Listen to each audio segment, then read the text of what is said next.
Welcome back to another technical video. Today, we're going through your question, answering it, and hopefully finding that solution you need. Guys, remember to stay just a little bit crazy, just like me, and hopefully get to that resolution.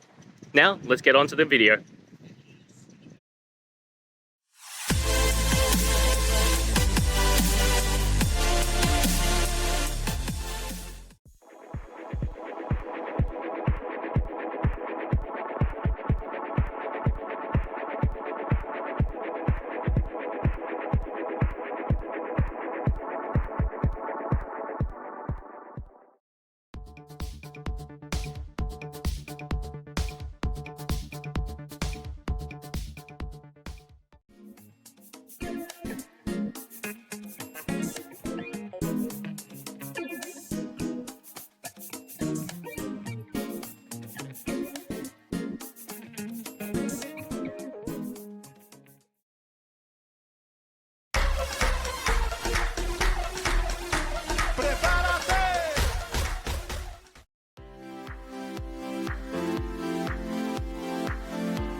And that's it, guys.